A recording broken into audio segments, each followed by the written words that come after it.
Hello dear student, welcome. तो अभी हम लोग इनकम फ्रॉम सैलरी कर रहे हैं, ठीक है। तो ये छोटे से सब में ना सैलरी का भी दिया है, अदर सोर्स भी दिया है, डिडक्शन भी दिया है। तो अभी 10 मार्क लेना है तो क्या करेंगे, राइट। तो कोशिश करते हैं अच्छे से 10 मिनट में 10 मार्क मिल जाए तो अच्छा हो जाएगा। तो सैलरी का सम कैसे पहचानने का, क्योंकि इधर ये लिख के दिया है। क्या लिख के दिया मालूम है कि इधर अपने को सैलरी वर्ड लिख के दिया है, देखो ना। घुसके है, पार्टनर है, इसको मंथली पे मिल रहा है, डीएनएस अलाउंस मिल रहा है, इससे मालूम पड़ता है कि सैलरी का सम है। तो सबसे पहले इधर लिखेंगे इनकम फ्रॉम सैलरी। क्या लिखेंगे? Income from salary. तो इधर क्या दिया, इसको मंथली पे, मतलब इसका मंथली सैलरी दिया है। तो एक महीने की सैलरी दिया है 1,35,500, मतलब बहुत ज़्यादा कमा रहा है वो बंदा। तो इधर लिखेंगे, पहले सैलरी लिखेंगे, ठीक है। तो एक महीने का कितना दिया है? 135,500। तो इधर लिखेंगे 135,500 और इंटू क्या करेंगे? 12 करेंगे।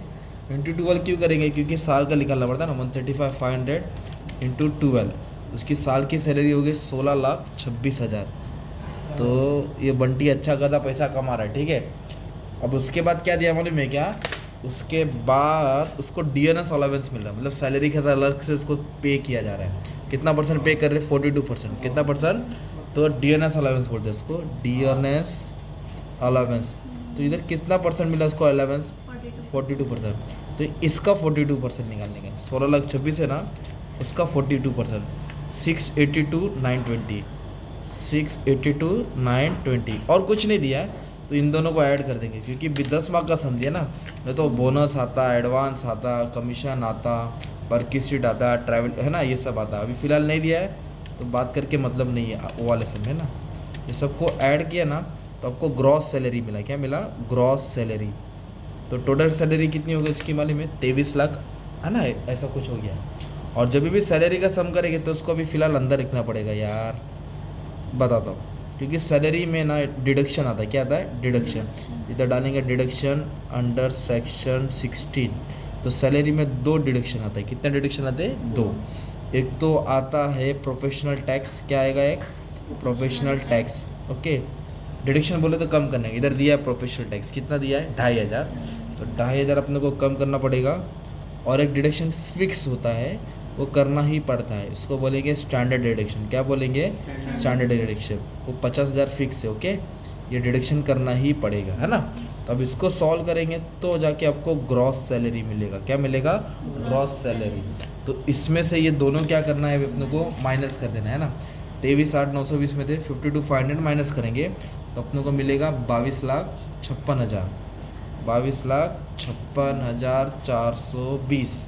ये अपना हो गया ग्रॉस सैलरी। क्या हो गया? ये अपना ग्रॉस सैलरी, ठीक है। फिर इसको जो ये पैसा खुद दरवाजे से आया ना, तो कुछ पैसा इसको खिड़की से आया, अदर सोर्स बोलेंगे। क्या बोलेंगे? Other source. तो जो संजय क्या भंगार वंगार बेच रहा है क्या भाई? तो कुछ नहीं, मतलब देखेंगे क्या बेच रहा है ना, या कुछ पैसा वैसा घर का निकाला रहेगा, यहाँ वहाँ से पैसा आया रहेगा, चोरी वोरी किया रहेगा। तो ऐसा कुछ नहीं है। इसको क्रॉस पजल रहता है ना, न्यूज़पेपर का गेम, वहाँ से पैसा है 59,000। और एक आया कैफेरिया मैनेजमेंट, मतलब उसने बुक पब्लिश की थी ना, तो रॉयल्टी का पैसा आया। तो इसका चीज़ इस्तेमाल करा ना, तो ये दोनों ही रिसीव मतलब पैसा आया, तो रिसीव मतलब पैसा आया। तो अदर सोर्स है। तो एक इनकम कहाँ से आया? क्रॉस वर्ड पजल, मतलब पजल है ना भैया, कुछ पजल से पैसा जीता। और एक पैसा कहाँ से आया? रॉयल्टी से आया। कहाँ से आया? रॉयल्टी। रॉयल्टी। मान लो गिफ्ट भी मिला रहता है, सपोज क्या मिला रहता है, तो गिफ्ट का पैसा एग्जाम्प्ट है, उस पर टैक्स नहीं लगता है, तो हम क्या लगते हैं? डैश मारते। क्या मारते? बट क्रॉस पजल का और रॉयल्टी का वो पैसा टैक्सेबल होता है। क्या होता है? पैसा, तो उसके ऊपर हिसाब देना पड़ेगा। तो 59 और 67 दोनों पे टैक्स लगेगा। तो टैक्स लगेगा, इसके लिए अमाउंट यहाँ लिखा ना यार, टैक्स लगेगा, इसके लिए अमाउंट को यहाँ लिखा। अभी दोनों को ऐड करेंगे 1,26,000 होगा। क्या होगा? 1,26,000। तो ये सैलरी से आया, ये अदर सोर्स से आया। अब दोनों को ऐड करेगा तो टोटल इनकम मिलेगा। क्या मिलेगा? तो टोटल इनकम हो गया 23,82,420। सिंपल। तो ये सैलरी से आया, ये अदर सोर्स मतलब यहाँ वहाँ से आया। अब इसको कुछ डिडक्शन मिलेगा, ये लिस्ट होता है, तुमको याद करना पड़ेगा, ठीक है। तो डिडक्शन बोले तो कैसे पहचानेगा?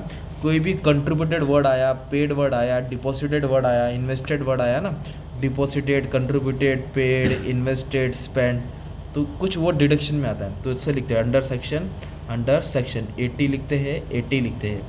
तो एक डिडक्शन क्या दिया है? Medical insurance. क्या दिया है? तो मैंने डिडक्शन का लिस्ट बताया आपको। तो मेडिकल इंश्योरेंस किस में आता है? 80D में आता है। किस में आता है? 80।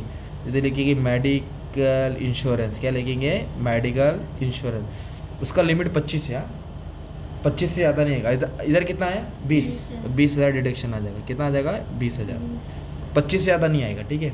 इधर पेंशन फंड बोला, क्या बोला, कंट्रीब्यूटेड पेड डिडक्शन। तो पेंशन फंड ट्रिपल सी में आता है, किधर आता है ट्रिपल सी, मतलब आपको नाम याद करना पड़ेगा। चलो 2 नाम याद हो गया, पेंशन फंड ट्रिपल सी में आएगा डिडक्शन में, हाँ, और एक मेडिकल इंश्योरेंस आएगा।